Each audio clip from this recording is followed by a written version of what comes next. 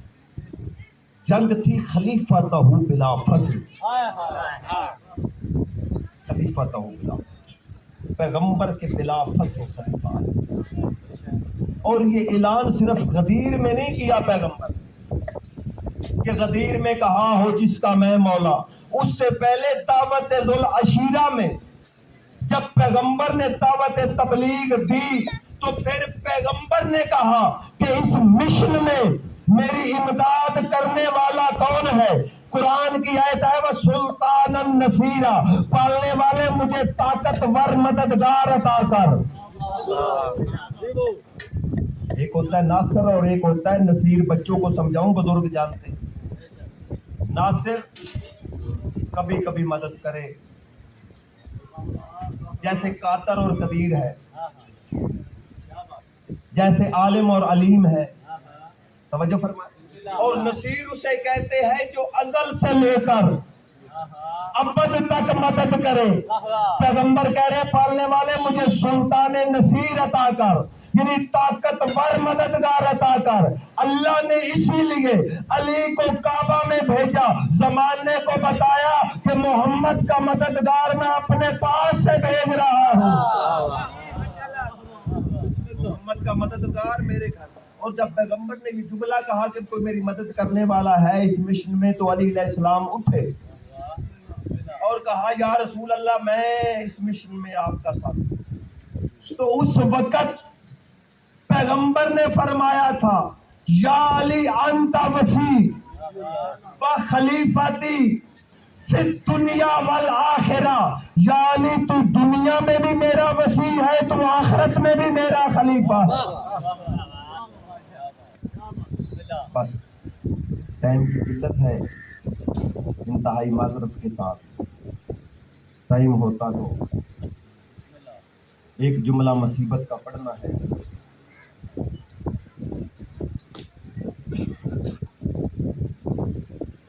دو محرم کو جب سید الشہداء کربلا میں آئے ہیں تو بنی اسد کے لوگوں کو اکٹھا کیا. میرے مولا نے میں یہ زمین خریدنا چاہتا ہوں. انہوں نے کہا آپ فرزند زہرا ہیں، ہم ایسے ہی لیتے ہیں. مولا نے فرمایا نہیں، میں اس کی رقم ادا کرتا ہوں. کتنی رقم لوگے؟ انہوں نے کہا 20,000 دے دو. امام فرمایا میں 60 دیتا ہوں. لوگ زمین خریدتے ہیں مکان بنانے کے لیے، فصلیں لگانے کے لیے. شبیر خرید رہا ہے بیٹے دفنانے کے لیے. العظمت للہ، سوائے غم حسین کی کوئی غم نہ دیکھو. شبیر فرماتے ہیں میں 60 دیتا ہوں. شبیر فرماتے ہیں عباس جی مولا، جا شریکت الحسین کے خیمہ میں اس سے کہے کہ زمین کا سودا شبیر نے کر لیا ہے، آدھا تیرا ہے آدھا میرا ہے. عباس خیمہ میں آئے، شریکت الحسین ام المصائب سیدہ سے بات کی. بی بی کہتی ہے ٹھیک ہے حصے دار ہیں دونوں، لیکن ایسے نہیں کہ آدھا حصہ سجاد کے نام لگ جائے آدھا میرے آن کے. نہیں، اس کے نام لگوانا ہے جو آدھا تیرا ہے. العظمت للہ، آدھا میرا ہے، اکبر کے نام یہ جاگیر لگاؤ. امام نے انہیں رقم دی. مولا فرماتے ہیں یہ 20,000 دینار ہیں تمہاری زمین کی قیمت.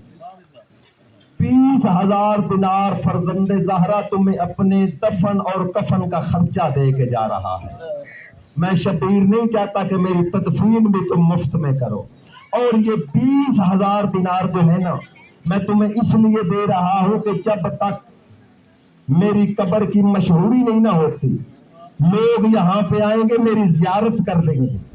میں ان کا خرچہ اپنے زائرین کا، کتنا کریم ہے، اپنے زائرین کا خرچہ پہلے سے دے کے جا. پھر مولا نے نا مردوں کو بلایا.